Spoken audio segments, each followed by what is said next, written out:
Hello प्यारे बच्चों, बहुत बहुत स्वागत अपने YouTube channel commerce with Sanjeev sir में। और आज वो टाइम आ गया जब हम आपके जर्नल बनाना सिखा रहे हैं। बहुत आपको बेसब्री से इंतजार था कि जर्नल कैसे बनता है, तो आज हम आपको बता रहे हैं कि जर्नल तैयार करना सीखें। ये आज हम वीडियो बना रहे हैं और देखो कैसे सीखेंगे। इससे पहले आपने देखा होगा पूरे YouTube पे तमाम लोग अपनी अपनी बातें करते हैं और बहुत ज़्यादा थंबनेल ऐसे बना देते हैं कि हम लोग देख करके सोचते हैं अरे इस बार तो सब कुछ हो ही जाएगा। लेकिन किसी चीज़ को अगर सीखना होता है तो एक सिस्टम में जाना होता है। हमारी अपनी एक आदत है कि हम जितना भी बोलते हैं बस उतना करके दिखाते हैं। तो हम आपको बता दें 100% आज ही आपको हम जर्नल बनाना 50% से ज़्यादा सिखा देंगे और अगली वीडियो देखोगे उसमें और ज़्यादा क्लियर हो जाएगा।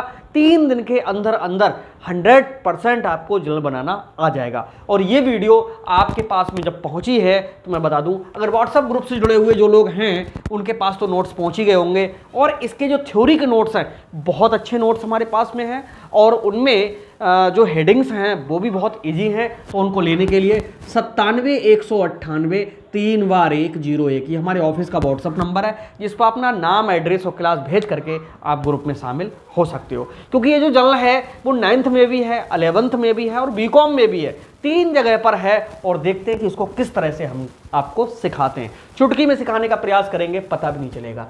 बात करते हैं हम जर्नल की तैयारी। ठीक है, जर्नल तैयार करना। ठीक, देखो जर्नल तैयार करने का मतलब होता है जर्नल एंट्री से। किससे होता है? जर्नल एंट्री से। लेकिन कभी भी जर्नल एंट्री से जर्नल सीखना स्टार्ट मत करिएगा, क्योंकि जो लोग जर्नल एंट्री से सीखना स्टार्ट करते हैं वो जर्नल को सही से समझ नहीं पाते हैं। क्यों? क्योंकि जर्नल का जो बेस है, जो जर्नल तैयार किया जाता है वो तैयार किया जाता है अकाउंट से। जो अकाउंट्स होते हैं उनसे, हिंदी में अगर हम बोलें तो किससे तैयार किया जाता है? ये खाते से तैयार किया जाता है। खाते कितने प्रकार के होते हैं, खाता किसे कहते हैं, ये भी हम आपको समझाते हैं। क्योंकि पीडीएफ नोट्स जब तक नहीं पहुंचेंगे तब तक थ्योरी भी आपके पास में थोड़ी बहुत जानकारी होना बहुत जरूरी है। अगर कोई व्यक्ति कहने लगे कि खाता किसे कहते हैं, आपने मोस्टली सुना होगा, बोले हम जा रहे हैं खाता खुला रहे हैं। ठीक है, और जब खाता खुलाने जाते हैं तो वहां पर हमें मिलता है एक अकाउंट नंबर। आप जानते हो ये क्या चीज होती है? खाता कुछ और नहीं होता। खाता एक लेन देन करने के लिए विशेष पहचान होती है। जो पहचान संख्या आपके लिए दे दी जाती है उसी को हम अकाउंट नंबर कहते हैं। लेकिन जो आपको नंबर मिला हुआ है, जो पहचान आपको मिली हुई है, वो खाता किस प्रकार का है उस पर बहुत कुछ जर्नल एंट्री डिपेंड करती है। यानी जर्नल एंट्री तो सीखे, लेकिन वो किसके बेस पर सीखेंगे? खातों के बेस पे। अगर खाते नहीं आए तो जर्नल एंट्री आपको नहीं आ सकती है। और खातों के बाद में भी ये पहचानना होगा कि पहचान करना होगा कि कौन सा पक्ष प्रभावित है। ये क्या चीज होती है?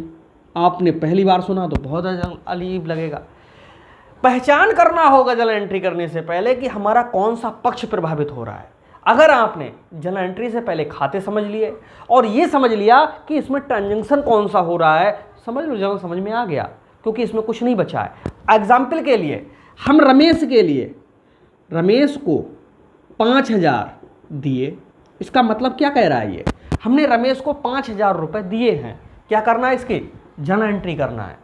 लोग सिखाएंगे, बोलो पाने वाला ऋणी है, यानी रमेश डेबिट करो यहीं से, और यहीं से बनाना सिखा देते हैं। रमेश डेबिट और टू कैश अकाउंट, बोले हम कैश दे रहे हैं तो टू कैश अकाउंट। तो जर्नल एंट्री ये कैसी है? 100% सही है। लेकिन अगर हम कहें रमेश को 5,000 वेतन दिया, ये वेतन के दिए, अब क्या हुआ?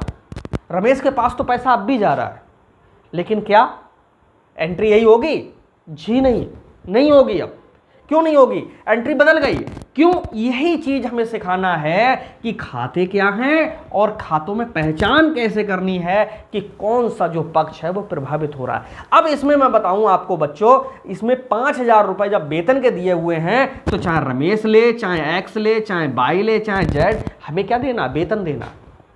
तो यहां पर नाम से मतलब ही खत्म हो गया। बस यही चीजें बारीकी से सीखना है। समझ लो जर्नल सीख गए। क्यों? जर्नल सीखने के बाद में एक भी गलती नहीं निकलनी चाहिए और हम उस मुकाम पे ले जाते हैं कि बच्चों को बिल्कुल जैसे पेड क्लासेस में पूरा नॉलेज देते हैं, एकदम सटीक जानकारी देते हैं और उनको एकदम 100% ट्रेंड बनाने का प्रयास करते हैं। तो यूट्यूब पे भी हम आपको बताएं, हमने वही कसम खाई है कि हम आपके लिए जो भी सिखाएंगे एकदम सॉलिड सिखाएंगे। ओके, तो यहाँ पर हम आपको बताएं जो रमेश है उसकी जगह पे सीधे सैलरी आ जाएगी। अब सैलरी अकाउंट डेबिट और टू कैश नरेशन में लिखा जाएगा बीइंग सैलरी पेड टू कौन, रमेश। अब रमेश गायब हो गए, सिर्फ नरेशन में दिखाई दे रहे हैं। तो वही चीज़ें अगर आप ये रूल समझे हुए होगे 100% आपके लिए जर्नल में कोई दिक्कत हो ही नहीं सकती है। तो स्टार्टिंग करते हैं एक सिस्टम से, आइए समझाते हैं आपके लिए। देखो जर्नल तैयार कर किस तरह से हमें करना होगा।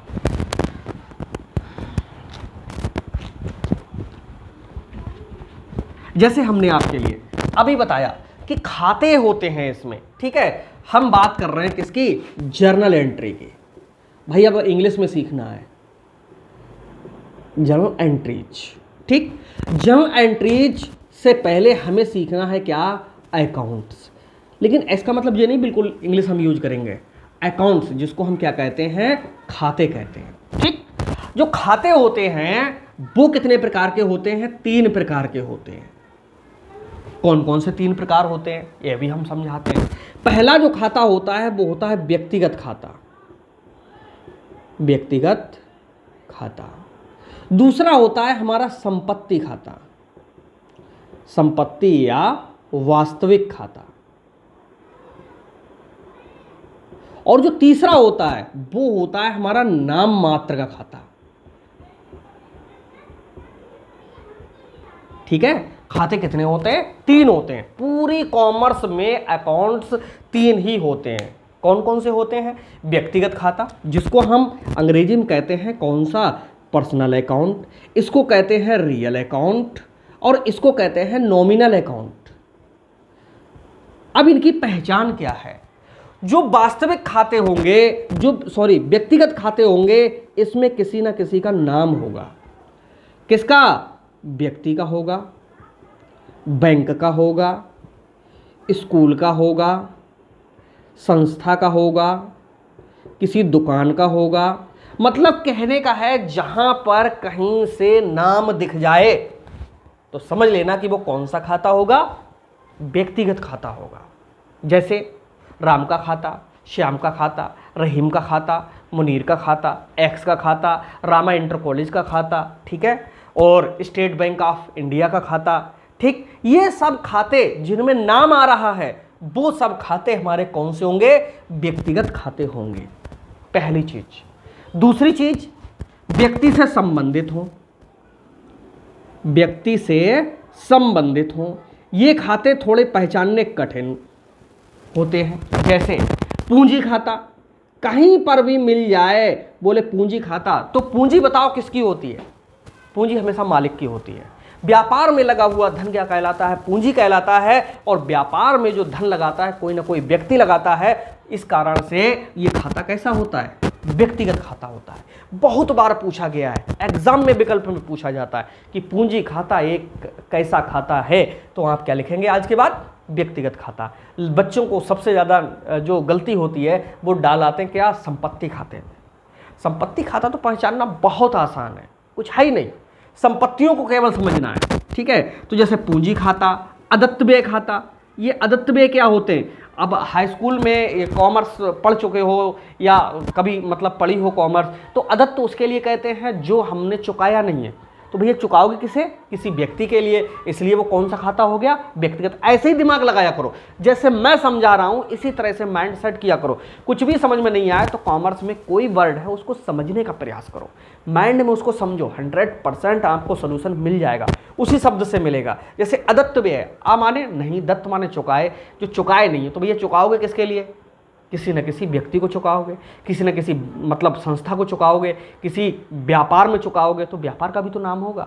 तो 100% अदत्त है, तो यहाँ पर पूर्वदत्त भी व्यय आ जाएगा। पूर्वदत्त का मतलब जिसको हमने पहले से दे दिया। तो कहने का मतलब है इतनी चीज़ें जहाँ पर मिल जाएं वो खाता कौन सा होगा, व्यक्तिगत खाता होगा।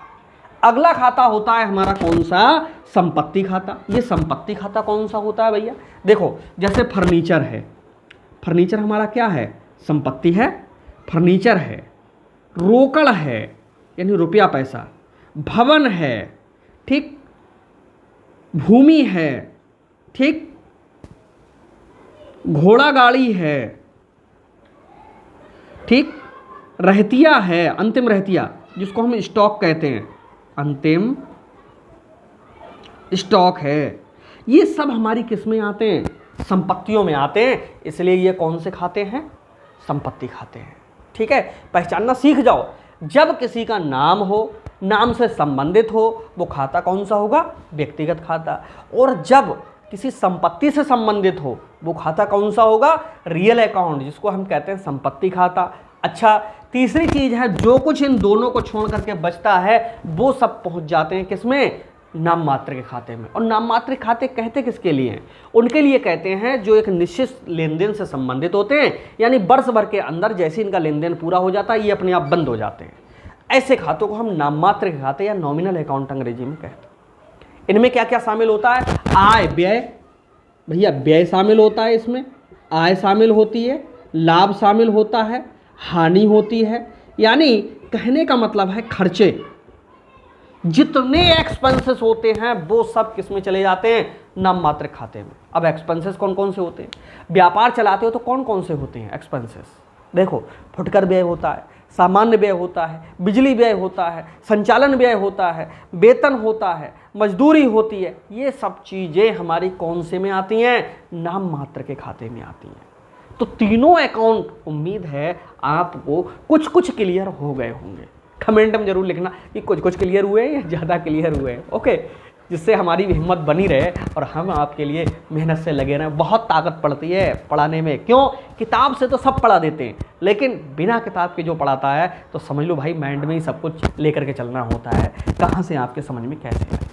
तो हम आपको बच्चों बताएं इनमें कौन कौन से खाते होते हैं। देखो, वेतन खाता है, मजदूरी खाता है, फुटकर व्यय खाता है, यात्रा व्यय खाता, रोशनी व्यय है, जन लाइट है, उपार्जित आय है, अनुपार्जित आय है। वो सब चीज़ें हमारी जो लाभ हानि खाते में दिखती है ना, उनमें से अगर किसी व्यक्ति से संबंधित है तो व्यक्ति में आ जाएगी। ठीक है, जैसे अदत्त और पूर्वदत्त, उपार्जन और अनुपार्जित, वो तो इधर आ जाएंगे। उनको छोड़ करके जितना भी जो कुछ भी बचेगा वो सब इसी में आ जाएगा। और सबसे ज़्यादा आता है हिरास। हिरास किसे कहते हैं? जो संपत्तियां होती हैं उनके मूल्य में धीरे धीरे जो घिसावट होती है, जो कमी आती चली जाती है, उसी को हम क्या कहते हैं? हिरास। तो ये तीन अकाउंट हैं, व्यक्तिगत खाता, संपत्ति खाता और नाम मात्र खाता। अब तो आपको ये भी पता चल गया कि हम खाता किसे कहते हैं। खाता क्या होती है? कोई एक विशेष पहचान जिसके आधार पर हम लेन देन कर सकें, उसी को हम क्या कहते हैं? खाता कहते हैं। जैसे हम लोग जाते हैं बैंक में, कहते हैं भैया हमारा खाता खोल दो, वो एक अकाउंट नंबर दे देते हैं। वो अकाउंट नंबर क्या होता है? जिस नंबर हमें मिला होता है उस नंबर वो पूरी दुनिया में किसी को नहीं मिला हुआ होता है, या पूरे भारत में किसी को मिला हुआ नहीं होता है।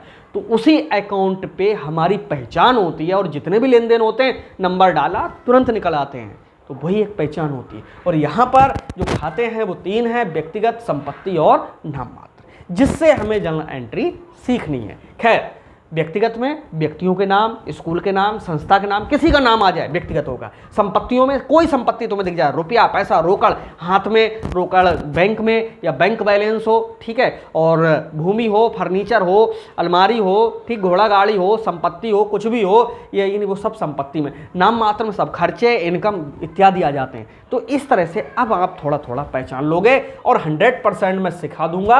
अगर आगे कुछ भी आएंगे ये चीज़ें मैं बताता चलूँगा कि बेटा ये कौन से अकाउंट से रिलेटेड है। अब हम बात करते हैं कि इन तीनों खातों के नियम क्या हैं, तभी तो आप जन्म में लेखा करोगे। अब नियम सीख लो भाई, तीन चीज़ें हैं ये, ठीक। हम आपको यहाँ पर तीन नियम सिखा रहे हैं। देखो भाई, किसे डेबिट करोगे, किसे क्रेडिट करोगे, क्योंकि जो जर्नल होता है वो होता है डबल एंट्री सिस्टम पर, डबल एंट्री सिस्टम पर, यानी हिंदी में बोलें तो कौन सी? दोहरा लेखा किस पर? प्रणाली पर आधारित होता है। ये डबल एंट्री सिस्टम पर आधारित होता है। अब देखो इसको किस तरह से हमको सीखना है। व्यक्तिगत खाता कहीं पर मिल जाए तो यहाँ पर पाने वाला हमेशा डेबिट, यानी पाने वाला ऋणी होगा और देने वाला धनी होगा, देने वाला क्रेडिट होगा। ठीक, पाने वाला ऋणी और देने वाला कौन होगा? धनी होगा। यहां पर संपत्ति खाते का नियम होता है, व्यापार में आने वाली संपत्ति क्या होगी? डेबिट, और जाने वाली हमेशा होगी क्रेडिट। व्यापार में कोई संपत्ति आ रही है, ये मत देखो कि नगद आ रही, उधार आ रही, क्या आ रही क्या नहीं आ रही। आ रही हो डेबिट, जा रही हो तो क्रेडिट। और यहीं से मैं बता दूं, कंपटीशन का एक क्वेश्चन पैदा हो जाता है। अधिकांश जब आप सीए करोगे या किसी और जगह जाओगे तो संपत्तियों को बढ़ाना है तो उनको डेबिट करेंगे या क्रेडिट करेंगे, क्या करेंगे? अब बच्चे यहाँ बहुत कंफ्यूज होता है, क्योंकि हमारे खाते में जब पैसा जमा होता है तो हम देखते हैं मैसेज आता है your account has been credited with rupees इतने इतने इतने, तो हमको लगता है कि संपत्तियाँ क्रेडिट में करनी है। छी नहीं, संपत्तियों को जितना बढ़ाना है उतना हमें क्या करना है? डेबिट करते चले जाना है। वो यहीं से नियम होता है। देखो कितना छोटा सा नियम और कहाँ रुकता है जा करके। यानी संपत्तियों को बढ़ाना है तो डेबिट करना है, और संपत्तियों को अगर कम करना है तो क्या करना है? इनको क्रेडिट करना है। अगली चीज, नाम मात्र के खाते किसे कहते हैं? जिसमें व्यय या हानि तुम्हें लगे कि या तो हमारे पास से मतलब खर्च हो रहा है या नुकसान हो रहा है, तो व्यय और हानि को तुरंत क्या कर देना? डेबिट, ऋणी कर देना। डेबिट का मतलब ऋणी और क्रेडिट का मतलब धनी। ये भी हम सिखाएंगे ऋणी और धनी का मतलब क्या होता है। उनसे दे और उनको दे, ये इनकी हिंदी है दोनों की, डेबिट और क्रेडिट की। व्यय और हानि को डेबिट, आय और लाभ को क्रेडिट। आय ये या हमेशा बनाते हैं, आय और लाभ ये दोनों को हम क्या करेंगे? क्रेडिट। इस तरह से 1 2 3 रूल हैं। तीनों रूल पे कौन डेबिट होगा कौन क्रेडिट होगा ये संक्षेप में समझ लो। बाकी आपको जो नोट्स मिलेंगे उस पर तो बहुत अच्छे से बारीकी से अध्ययन किया हुआ होगा, क्या डेबिट और क्या क्रेडिट, पूरा एक टेबल बनी हुई मिलेगी। जिनके पास में नोट्स पहुंचे होंगे वो इस चीज़ को समझ भी रहे होंगे। ओके, हालांकि अभी जो पेड क्लासेस हैं उन्हीं को नोट्स दिए थे। अब यहाँ पर मैं आपको बताऊँ कि पाने वाला डेबिट और देने वाला क्रेडिट, यहाँ व्यापार में आने वाली डेबिट और व्यापार से जाने वाली संपत्ति क्रेडिट, यहाँ व्यय हानि हो तो डेबिट और यहाँ आय और लाभ हो तो क्रेडिट। ये रूल हो गए, ये खाते हो गए। अब इनसे हम सीधे करना सीखेंगे जर्नल एंट्री। देखो भैया, जर्नल एंट्री किस तरह से होंगी अब हम धीरे धीरे आपको ले चलते हैं। किस पर? प्रोफार्मा पर। अब प्रोफार्मा कैसे करके बनेगा? यहाँ पर इस तरह से एक रफली तब तक बना लेते हैं, नाराज मत होना, थोड़ी टेढ़ी मेढ़ी लाइनें हो जाएंगी, ठीक है। यहाँ पर ये प्रोफार्मा है किसका? जर्नल का, जहां से हम आपको जर्नल सिखा रहे हैं। देखो ऊपर लिखा जाता है जर्नल एंट्रीज, अंग्रेजी में सिखाऊंगा, जर्नल सब सीख जाओगे। Entries in the books of, देखो व्यापारी का नाम दिया हुआ होता है तो journal entries in the books of, मान लीजिए एक्स कोई व्यापारी है तो उसका नाम हम एक्स डाल देंगे। इस वाले कॉलम में डालेंगे क्या? डेट। इसमें डालेंगे क्या? पार्टिकुलर्स। और इसमें डालेंगे क्या? LF, लेजर फोलियो नंबर होता है, खाता पृष्ठ संख्या भी इसे कहते हैं, जो लेजर में पड़ता है जा करके। यहाँ पर अमाउंट डेबिट और अमाउंट क्रेडिट। डेबिट क्रेडिट लिखो मत लिखो वो अपने आप सेट हो जाती हैं। पहले वाली डेबिट होती है और ये वाली कौन सी होती है? क्रेडिट होती है, ठीक है। अब हम आपको बताएं, एक एग्जाम्पल बताते चलेंगे और उसी की हम जर्नल एंट्री करते चलेंगे, ठीक है। और यहाँ पर हम अब लिख रहे हैं, थोड़ी देर पहले जो हमने जर्नल एंट्री की थी उसी के लिए। भाई गाड़ी ख़त्म हो गई, पेट्रोल डलवा लें, बहुत सस्ता पेट्रोल है इस समय, आप भी देखिए।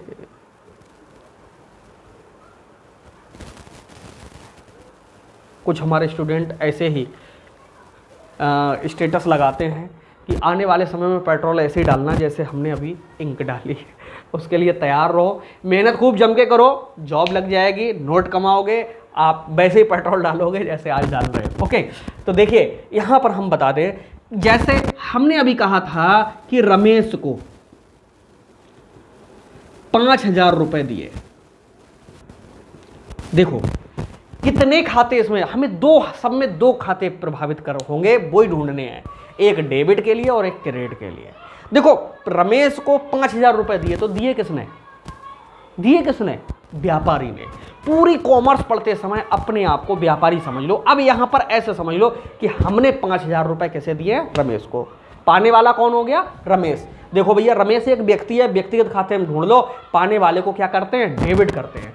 तो इस तरह से कोई डेट दी हुई हो तो यहां पर डेट डाल देना, अभी डेट को छोड़ देते हैं। रमेश को डेबिट करना है, यानी रमेश और डेबिट, किसी नाम के आगे अकाउंट नहीं लगता है। अकाउंट लगाओगे तो रमेशेस अकाउंट करना पड़ेगा, यानी एपोस्ट्रोफी एस लगाना पड़ेगा, तब अकाउंट लगाएंगे नाम के आगे। लेकिन कोई जरूरत नहीं, सीधे लिखो रमेश, यानी पाने वाला कौन होता है, ऋणी होता है, तो रमेश तो हो गया डेबिट। अब हम दे क्या रहे हैं रमेश को, 5,000 रुपए दे रहे हैं। तो ये बताओ रुपए संपत्ति खाता है नाममात्र खाता है, संपत्ति है रुपया। संपत्ति खाते का नियम है कि आ रहा हो तो डेबिट और जा रहा हो तो क्रेडिट। तो जब 5,000 रुपए हमने रमेश को दिए तो जा रहा है, और जब जा रहा है तो क्या क्रेडिट करना होगा, और कैसे करेंगे, टू कैश अकाउंट। नरेशन में लिखेंगे being cash given to Ramesh. बहुत से टीचर जो होते हैं बहुत लंबी नरेशन लिखाते हैं, इसके नंबर नहीं होते हैं भैया, ऊपर जो डेबिट किया है और दूसरा क्रेडिट नहीं लिखना होता है, अपने आप वो क्रेडिट मान लिया जाता है, इसके नंबर होते हैं। ठीक है, कितने रुपए, 5,000 और 5,000। ठीक है, इस तरह से ये एक जर्नल एंट्री हो गई। यहां वाले कॉलम में एक लाइन खींची जाती है। ओके, अच्छा एग्जाम्पल के लिए हम यहाँ डेट भी डाल देते हैं। क्या डेट डालने, यहाँ पर 20 अप्रैल 2022 डाल देते हैं। ठीक, अगली जो लेन देन है वो भी इसी डेट को है, तो इसी तरह से लिख सकते हैं, और यह लिख सकते हैं क्या, 20 अप्रैल 2022। ठीक है, अब हमें क्या करना है, मान लीजिएगा कि दूसरी एंट्री हमें सिखानी है, रमेश को 5,000 रुपए वेतन के दिए। अब हमें क्या करना है, अब हमें यह ढूंढना है कि इसमें दो खाते वो कौन कौन से हैं जो प्रभावित होंगे। दिख रहा होगा अभी तो। देखो रमेश को 5,000 रुपए वेतन के दिए, तो एक बात तो निश्चित है कि इसमें एक व्यक्ति का भी नाम आ रहा है, 5,000 रुपए भी आ रहे हैं और वेतन भी आ रहा है। ठीक है, वेतन का मतलब खर्च, इसका मतलब नाम मात्र अकाउंट हो गया। तो उल्टा ढूंढते हुए लाएंगे, हम ये देखेंगे कि क्या अगर हम रमेश की जगह पे अगर हम सुरेश को वेतन दे दें, कोई फर्क पड़ रहा है भाई? अगर हम रमेश की जगह सुरेश को वेतन दे दें, कोई फर्क पड़ रहा है? ऐसा हो रहा कि 5,000 की जगह 4,000 में काम चल जाए? नहीं चलेगा। तो ऐसे खातों में नाम से कोई मतलब नहीं होता, ये हम आपको सिखाना चाह रहे हैं। इसमें सीधे मतलब होता है रुपए से, और किस चीज के दिए, वेतन के। वेतन जो काम करेगा वो लेगा, कभी रमेश करेगा, कभी सुरेश करेगा, कभी दिनेश करेगा, कभी महेश करेगा। तो इनके नामों से मतलब नहीं होता है। खर्च में क्या है, किस चीज का खर्च है वो देखना होता है। अब यहां पर देख लो, वेतन है तो क्या होगा, खर्च होगा, और खर्च को हमेशा क्या करना, डेबिट। इसीलिए वेतन को अंग्रेजी में कहते हैं सैलरी। तो एंट्री बनेगी सैलरी अकाउंट डेबिट, और टू वेतन में क्या दोगे भाई, पाने वाला है तो क्रेडिट तो हो ही नहीं सकता है 100%, इसलिए गलत होगा नहीं। तो क्या व्यापार से फिर से 5,000 रुपए जाएंगे, तो टू कैश अकाउंट। नरेशन लिखेंगे बीइंग सैलरी पेड टू, किसके लिए दिए, सुरेश के लिए। अब हमने नाम चेंज कर दिया, टू सुरेश। नरेशन में लिख गया कि हाँ भाई सुरेश को दी। अच्छा नहीं लिखोगे सुरेश को दी, सीधे लिखोगे बीइंग सैलरी पेड, तो क्या गलत हो जाएगा? नहीं गलत होगा, सही है, कोई फर्क नहीं पड़ेगा। 5,000 यहाँ और 5,000 यहाँ। ठीक, अगला क्वेश्चन, 6,000 में फर्नीचर खरीदा। देखो 6,000 में, तीसरी एंट्री हम सिखा रहे हैं, 6,000 में फर्नीचर क्रय किया। और अब की देखो क्या हुआ, अब की दोनों 6,000 रुपए में फर्नीचर खरीदेंगे तो भैया फर्नीचर आएगा और रुपया चला जाएगा।